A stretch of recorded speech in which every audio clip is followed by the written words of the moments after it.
All right. So every term, I have people learn about the term rules in a different way. One term, you guys have to fill out a quiz. One term, the most recent term, you had to read a picture book. And this term, I explained the term rules to you. Now, back when we had in-person lessons, I would do it face to face at the end of your child's lesson. When we switched over to virtual, I thought, oh, so much is virtual. I might as well try making a YouTube video. And I liked it better for a couple reasons. Number one, people would always get embarrassed and squirm when I would catch eye contact with them. So I would end up reading this because they think, oh no, she's looking at me because that part I'm doing wrong.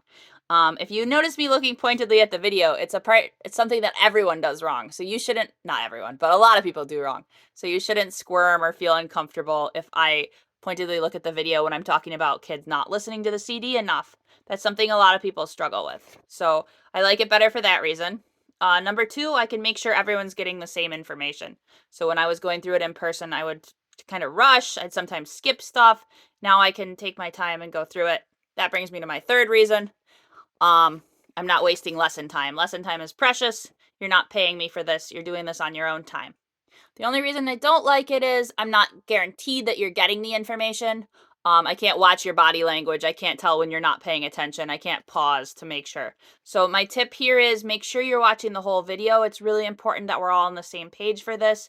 It is an amount of time. I don't know how long it's going to end up being. It's usually 20 to 30 minutes. That is a significant amount of time, and I wish I could do it quicker.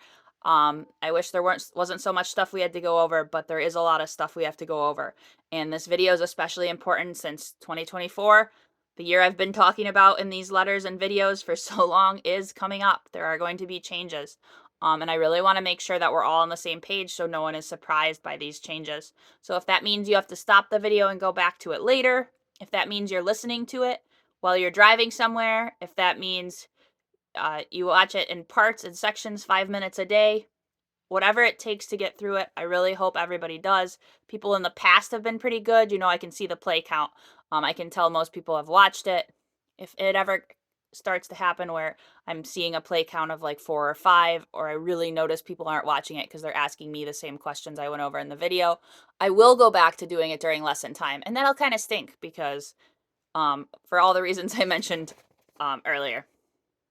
All right, so I'm kind of going to read the letter, but I'm also going to add stuff to it. So I write, Dear family, dear families, the world has gone through so many changes in the past few years. Families are still under a large amount of pressure. Piano should be something that relieves the pressure, not adds more. Following these rules can help make piano predictable and fun. A good routine with practice, listening to the CD, watching your child's lesson, and reading the newsletter will help you and your child have a wonderful upcoming term. Please read these rules prior to each term so we can have the most successful term possible. If you have any questions about them, please feel free to ask me anytime at liftschoolofmusic@gmail.com or by calling or texting me at any time. There are many advantages to giving your child a piano education.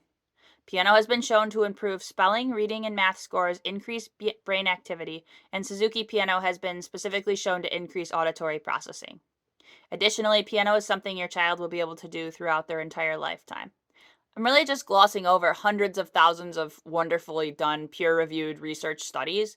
You can look them up if you're interested. There's entire books just on them. There are lots of them. They show that piano does things like increase IQ, increase spelling scores, lots of things. Compared to other instruments even, or compared to other arts, or compared to even schoolwork help, like piano lessons versus tutoring. Piano lessons improve scores more in some studies. So if this is something you're interested in, you're welcome to ask me more about it, but I really need you to know that piano is something that's incredibly valuable for many different reasons. All right, payments. All families must pay per term. The terms are November through February, March through June, and July through October. There are 11 lessons each term. I do have a couple hybrid families left. I think I only have 3. Most hybrid people realized that virtual was fine and switched from hybrid to virtual. Hybrid students receive 4 in-person lessons per term and 7 virtual. At this time, I'm not accepting anyone else switching from virtual to hybrid. I really didn't see that much of a difference, just like I didn't see that much of a difference switching to virtual to begin with. Virtual only students receive 11 remote lessons. The dates are on Facebook, registration page, newsletter, your registration confirmation page, which you'll get after filling out this form. And I try to have it at least 5 places. So that's been an issue this past term. There was one month I had 22 people ask for the schedule, almost equally mixed across both studios. It was almost 11 and 11. Another month I had 18. Another month I had 6. It's still too many. It's time consuming for me. It's a little bit frustrating. I get a little bit stressed out because I feel like maybe I'm doing something wrong that you're not able to find it on your own, or I'm stressed. I was on a mountain trying to answer somebody about scheduling, and my service was going in and out, and I'm trying to climb higher so that I can answer people. Please just try to know the schedule. If you don't, look on the Facebook, it's pinned on the top, and it's in every single newsletter.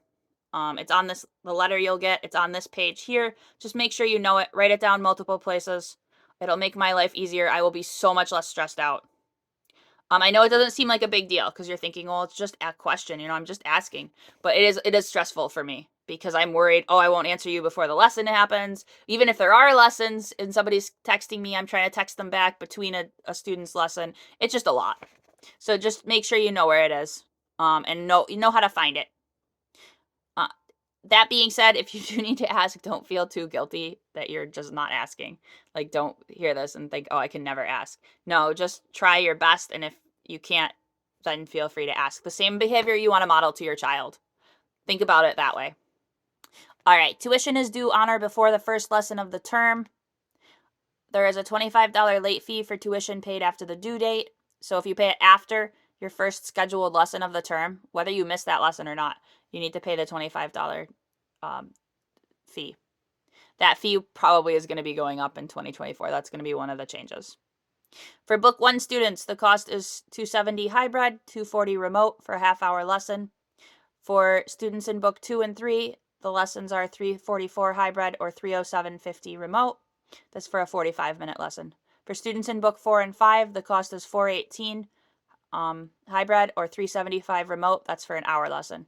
High school students in Books 6 and 7 have the option for a longer lesson, which includes studying music theory away from the piano. It's an 80-minute lesson. About 60 minutes will be at the piano and about 20 minutes will be at the table. That's $557 hybrid or $500 remote. The plan for the spring is that these prices will not change. There will be fewer lessons per term. Now, I've looked back really carefully over people's progress versus how many lessons they've attended during the year. There are people that only attend 6 or 7 lessons per term, and the kids still do fine. So my goal is going to be to have 8 lessons per term, and then to have 1 to 3 optional free lessons where you can sign up, like you did over the summer for the lesson with my shadow, Mark Weathers. You can sign up if you want to. There's no pressure to sign up.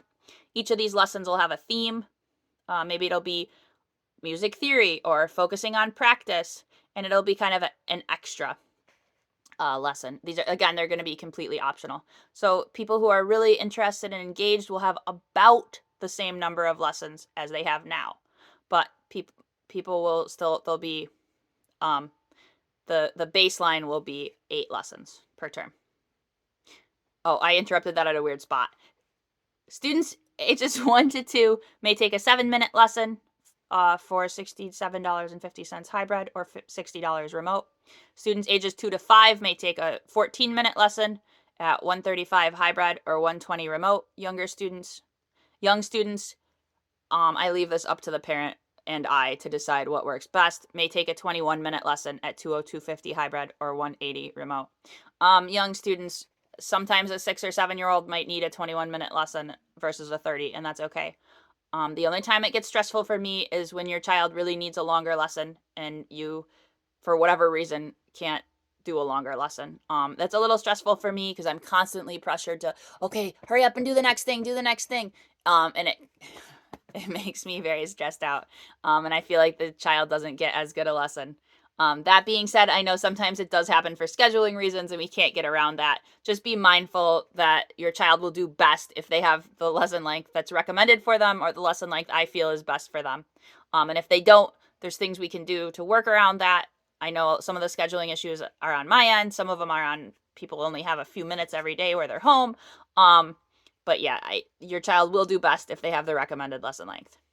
If you miss a lesson, you will be refunded for up to 3 lessons per year in the form of a discount on the next lesson. Lessons canceled by parent cannot be reinstated should plans change. You can't cancel a lesson and then say, "Oh, never mind, can we do a lesson?" Occasionally, if I have a lesson, I go out for a run and I can't magically run back to my house to do a lesson. You're welcome to ask. You're always welcome to ask. I won't hold that against people. But just don't make the assumption. So say you're at a game, you text me no lesson tonight at 6. I start to go out on a run. You say, "Hey, can we do a lesson?" I'm able to say no. If I need to. No shows. This is a new thing, a new rule. This is why it's in blue. New rules are always in blue. The page used to be covered in blue because I was first coming out with these rules and I had to change stuff a lot. Now there hasn't been blue in a while, so I'm just reminding everyone blue is a new rule. No shows are instances where I receive no warning, where you don't show up for a lesson and you just don't answer the call or you're not home. These are not eligible for prorates. So you can't say to me, say you had 3 no-shows in a term and you're like, "Hey, I want these refunded."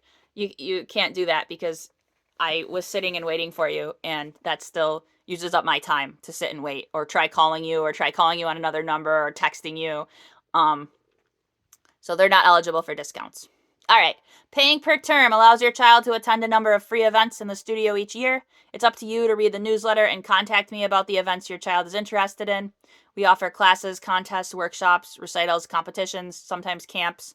Most are free to students in the studio, but a few do cost extra. I don't like wasting time discussing each event, so I try to include as much as possible about each event in the monthly newsletter. I really, really, really hope people get a little bit better about reading or listening to the newsletter.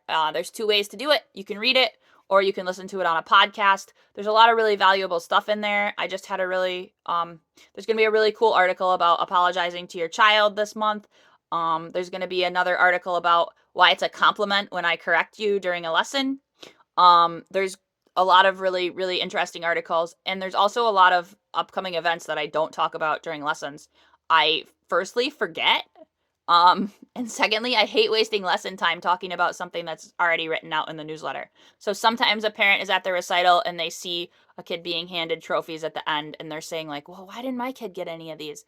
There's so many cool events in the newsletter. I really try to put on a lot of things for students that are optional. Just make sure you're reading the newsletter. It will help you be a good, strong piano parent because there's a lot of articles on practicing and tips for that and games you can do. And it'll also help you know what's going on and have your child participate in a lot of optional, fun, free events in the studio. Not all are free. Enrollment fee. The enrollment fee is $50. Regular time at the piano is imperative for progress. Each student who misses a term will be treated as a new student and have to pay the enrollment fee. At this time, I'm not accepting new students or re-enrolling students who have taken time off. So if you drop out for a term and want to come back, I probably can't re-enroll you. This might change in the future. So it's worth asking, but it probably won't. There is a family surcharge of $45 per family due yearly with the November tuition. This is the time of year it's due. Basically, the $45 think of it as a recital fee or a workshop fee or a free lesson fee, however you want to think about it. And then feel like you're getting the money back every time you attend a free event or every time you do a free thing. I don't like charging for recitals. A lot of teachers charge an admission fee. A lot of teachers charge X amount at a recital. I don't like doing that. I don't like doing that because it feels like punishing people for coming to the recitals. I really don't like the idea of doing an admission fee because you're punishing grandparents or family members. So I don't do recital fees. It's a one-time yearly payment. Everyone has to pay whether they plan on doing recitals or not. And then when you go to recitals and other events, you can feel like, "Oh, I'm getting my money back," or "Oh, that was cool." So definitely think of it that way. But it is due with this tuition, the November tuition. All right.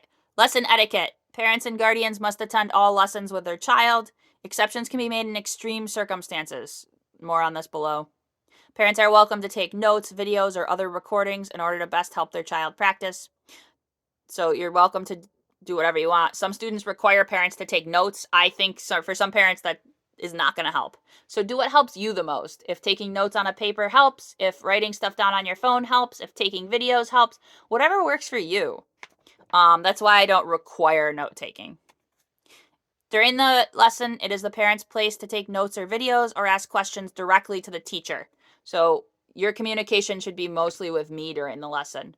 If a parent distracts their child during the lesson, it can result in confusion. This also applies to virtual lessons where it's extra important that parents follow my direction and participate, helping the child when asked. So I might say something like, Mom's going to help you find a D. Then you can point to a D. Or I might say like, Dad is going to clap the rhythm one time for you. And then Dad's going to do that. So make sure that you're helping your child only when I ask. Sometimes a child is about to figure something out and a parent gets kind of frustrated and they play the thing or they point to the note, and then I can't tell if your child knows it or you know it. I need to know what your child knows. And sometimes kids process a little slower than we'd like them to. And we need to give them time to process because they're only going to learn to process things more quickly if we give them time to process things at their speed. So as frustrating as it is to point to a note or play a song or sing it too. Sometimes parents will sing or hum it. Only do this if I ask. If I want it done, I will either do it myself or I will say, hey, grandma's going to demonstrate this. Or your sibling's going to show you how to do this. So please just make sure that you're respecting the boundary of me being the teacher, and you can model good listening. You can model good asking questions. You can ask a question. And if you want to ask afterwards, like, hey, why didn't you show my child this? I always will have a good reason, and I'm more than happy to share it with you. Or why didn't you correct this? Why did you let my child play the song with the wrist down? I always will have, almost 99% of the time, I'll have a good reason, and I'm more than happy to share it with you because then you can be a better practice helper.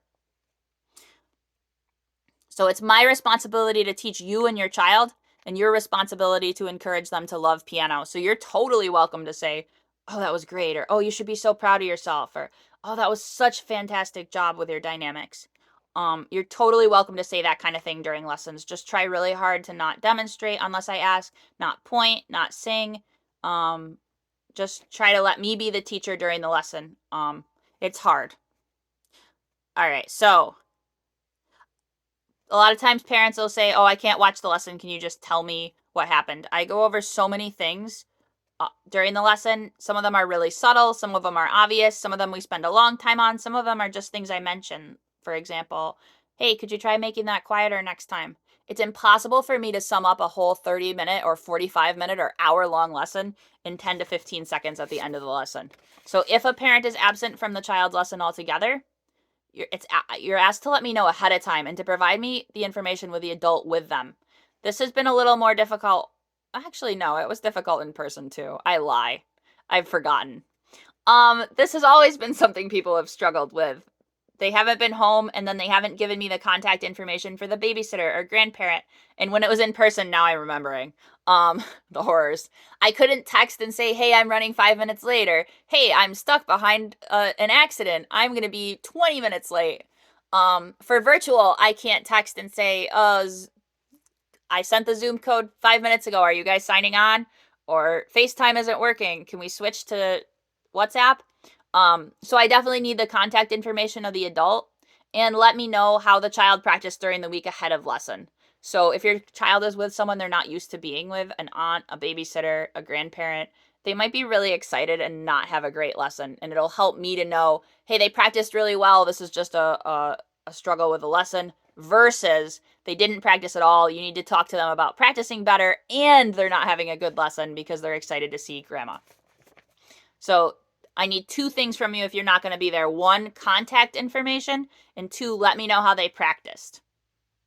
Additionally, your child's lesson will be ended several minutes early because I will try to text you more details on their assignment sheet. So instead of just sending an assignment sheet, I'll send out, this is how they behaved, this is what we did, this is the game we played. I'll give you more information. And the people will say, well, why can't you just do it at the end of the evening? I teach 14 to 25 kids a day. I'm sorry. I'm not going to remember the important specifics. You know, the stuff like exactly what your child struggled with. I'm not going to remember that at the end of the evening. If you're going to be more than 15 minutes late, let me know. If it's an in-person lesson, I'll wait at your house for up to 15 minutes. For virtual lessons, I'll wait by the computer for up to 5 minutes. Text me if it's a virtual lesson and you're more than just a couple minutes late, because I'll run and grab a snack. Sometimes I'll jump on the Peloton. Just like let me know so that I can go back to the computer. I won't hear, especially FaceTime ringing, because it only rings on my computer. I won't hear it if I'm out of the room. So say you have a lesson, I call you, you don't answer, I text you, I say, hey, what's up? You don't answer, I go downstairs. Don't just try calling me over and over and over and over. Please send me a text. And sometimes I'll ask people, but sometimes I'll forget to say, hey, text me if you want to have a lesson. Yeah, just send me a text and try calling. All right. Due to circumstances out of my control, I might be up to 15 minutes late. If I'm later than 15 minutes to a regularly scheduled lesson, you may schedule a makeup. If there is a weather issue on an in-person day, we will switch to virtual and reschedule the in-person. Or if I'm sick, I had RSV and I had mono last year, like right in a row practically.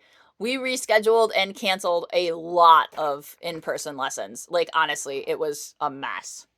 And also thank goodness, right, that we're virtual, because can you imagine? I would have had to miss, I was contagious with RSV probably for like several weeks. I had a fever for several weeks. We would have had to miss all those lessons. And then mono, I wasn't well enough to drive anywhere.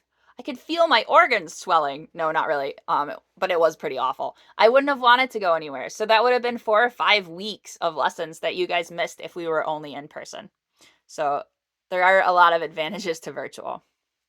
If there's no electricity, there will be no lessons. If you are a virtual lesson and you have a acoustic piano, you are totally welcome to have a lesson anyway. It is, if I have stuff that's charged too, we can work that out. We can figure it out. Anyway, there are to be no distractions during lessons. If I feel your child is in an environment in which they cannot learn, they will not receive a lesson. This is especially true for virtual lessons. Please be constantly vigilant that your child is in an atmosphere conducive for learning. This is another thing that really makes my heart pound and makes me on edge is parents expecting children to have lessons with a TV on, the radio on, people yelling. I've heard a lot of yelling.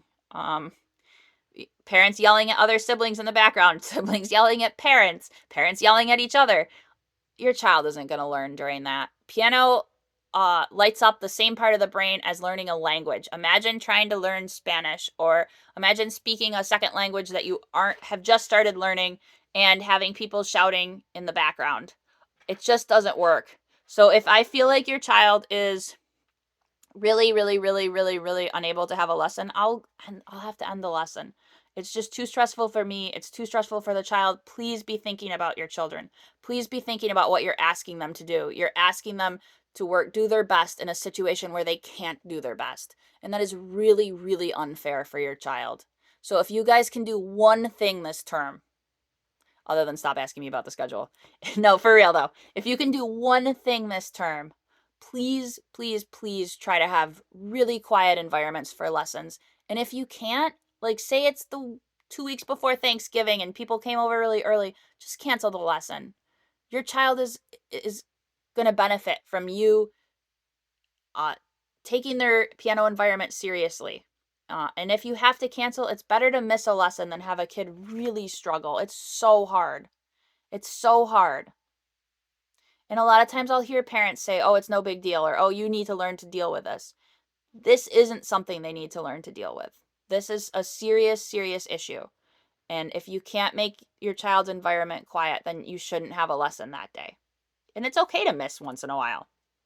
You know, a family had a person working on the roof, and they said, I think it'll be quiet enough, but we should probably just cancel. And I respected that. All right, so please have your child ready at lesson time. This includes child being properly fed and dressed, as well as in a state of mind that allows them to focus on piano. I put the properly dressed in because I went through this one summer with in-person lessons where kids were they were like wearing swimsuits, and it was like getting the piano bench wet, and they were trying to change really quick at the beginning of lessons. I don't mean your child needs to dress professionally for lessons. You guys want to wear PJs? You want to wear a dry swimsuit? Go for it. You want to wear a robe, a blanket? I don't care. That part I don't care about. I don't mean that you have to be wearing school clothes or church clothes or something. I used to wear dresses, but I was just a weird little kid. I just mean you need to be in a situation where you're not trying to change clothes during the lesson. That's all I meant by that. They must have their composition book. Okay, so like assignment sheet, whatever you use for assignment sheets, I've started asking kids, hey, what's your metronome speed? This isn't because I don't know. I have it in front of me. I want to know that they know how to find it on their sheet. As well as their Suzuki books ready with a pen and pencil by the piano. I really do want kids to have a pen and pencil, especially in book 2 and up. It's required to have a pen and pencil by the piano. You need to be able to take notes. You need to be able to check stuff off. You need to be able to circle things. So do make sure that you have that. I prefer pencil in the Suzuki book. Like if you're writing in music, to just get in the habit of using a pencil, and pen for other things. If a child is tired, hungry, sick, or unfocused for any other reason, I may choose to give them a short lesson or no lesson at all if it's clear that they're unable to focus on piano. If this happens, you may be refunded in partial. If you have an in-person lesson, please cancel or switch to virtual immediately if you suspect your child has a communicable illness. There's only a few of you guys. You've been good about it. You know I get sick very easily. Yeah, please just let me know. If it's something really small like a cold, I'll wear a mask and I'll wash my hands a lot. If it's something big like strep or pink eye or the flu or COVID, please just let me know and we can switch to virtual. It is really no big deal. If I get sick, I might end up canceling. You'll miss a lesson anyway.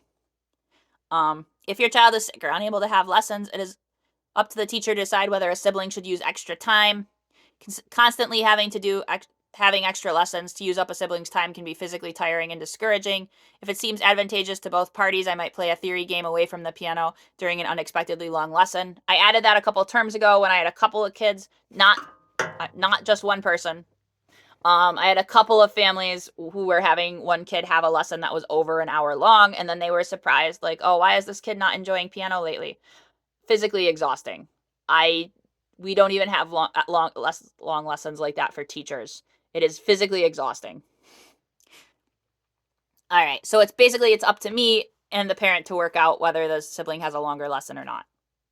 Payment and questions count as lesson time. Please have your payment ready and alert me to any questions about your child's progress at the beginning of the lesson so I may plan accordingly. This is another area where people have done better at virtual. Nobody says random stuff to me at the end of lessons as much. If you have a big question like, hey, do you think we should be continuing lessons? Or let's set a date for my child's book recital. Or what do you think about a really open-ended question? Please make sure you let me know ahead of time. Even if you say, hey, I just have a couple things to discuss with you at the end. Honestly, I'll probably say, hey, actually, let's discuss them right now. It's better to do that stuff at the beginning of the lesson. I can't answer super vague, open-ended, or dramatic questions right at the end of lesson. And if you have questions about payment, like, oh, how do I pay you? Do it at the beginning of lesson or do it over text. I'm on a really tight schedule all the time. Your 30 minutes includes your questions. It's not 30 minutes plus whatever questions you have, or 30 minutes plus discussing payment. So just let me know ahead of time. Parents are asked to play the correct Suzuki CD 30 minutes on average per day. This is the responsibility of the parent alone. It is one of the many ways to show your child how important their music education is to you.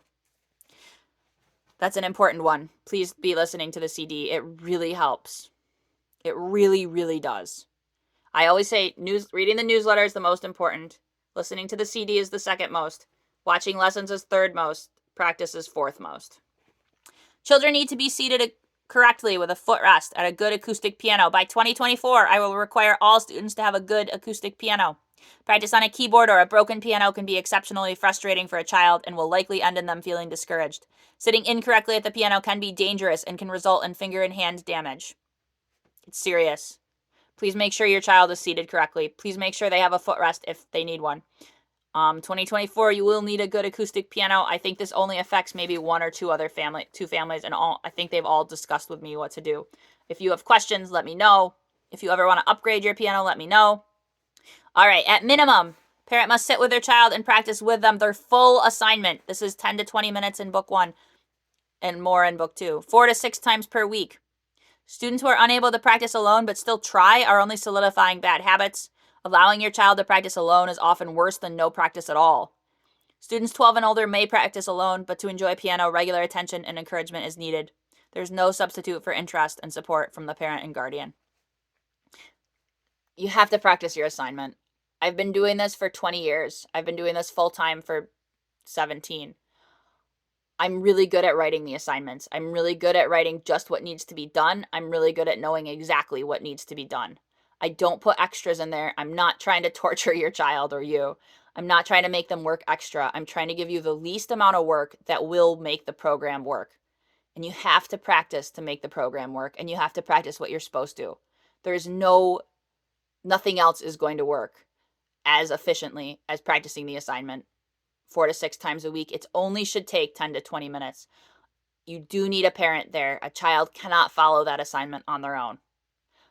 If you want your child to succeed at piano, you must practice the assignment with them. There is no way around it. Please take assignments seriously if you want your child to do well.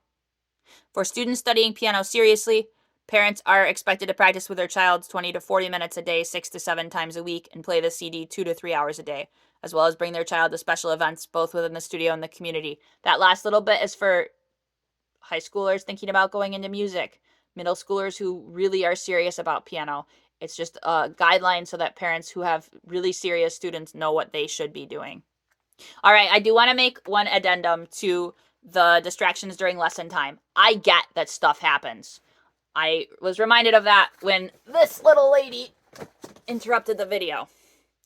Stuff does happen. The kinds of distractions I'm talking about are parents that had a TV on and were aware of it. People who had the radio on. Parents who allowed a sibling to sing or make noise or play another instrument in the background. These are the kinds of distractions I know you can cut out. You're not going to be able to cut out a baby crying, a cat jumping up on the piano. I can't stop Rainbow from distracting kids during lessons. So I am aware that not all distractions are bad. Your child is going to understand that you didn't, create the cat. When you have the TV on, your child is hearing, oh, the TV is more important to my parent than my comfort and my learning. When a cat jumps up, the kid thinks, oh my gosh, my cat is so naughty. Or at least that's what I think. All right, so the main things I want you to take away from this, the important things you can do to help your child. Listen or read the newsletter. Put on the CD as much as possible. Watch lessons. Sit and practice with your child. And make sure to attend events. We didn't talk about that as much, but we haven't at other times. Make sure you attend at least the 3 main recitals and as many other events as you can. The other thing is, in 2024, there are going to be some changes. We are changing the number of lessons. The price is going to stay the same. So the price per lesson will be going up. I know the economy is changing. I do know that I need to be charging more for lessons. I haven't changed my price in 5 years. But I also didn't want to be charging families more with how things have been lately. So the price per lesson will be going up. The number of lessons will be going down. So the price per term will stay the same. There will be 8 lessons per term. And then there will be a few extra free lessons that you can sign up for. The other big change in 2024 is that families need to have a good acoustic piano. So you can't have a keyboard, you can't have a piano that plugs in. You have to have an acoustic piano. And this has been a change that I have announced. I announced it 5 years ago. I announced it in 2019. This feels like forever, a lifetime ago. So this shouldn't be a surprise to anyone. Neither should the price change. I try to only change my price every 5 years. It was exceptionally hard to stick to this time for a lot of reasons financially. Just the economy changing, inflation. I mean, all those things. I don't need to tell you guys about it, especially during the pandemic. But I had promised 5 years and I stuck to it. So if you have any questions or concerns, please bring them up to me. Registration is due, I believe, October 20th. So make sure you get your registration in. It's due by that midnight. Registration will be closed after that midnight, and people will lose their slots. They might lose being able to take lessons altogether. You will probably lose your slot right away. Anyway, I hope this video really helps. Let me know what you liked about it, what you didn't like about it. There's a spot to write comments about the video on the registration. Please feel free to let me know your thoughts on this video. All right, thank you.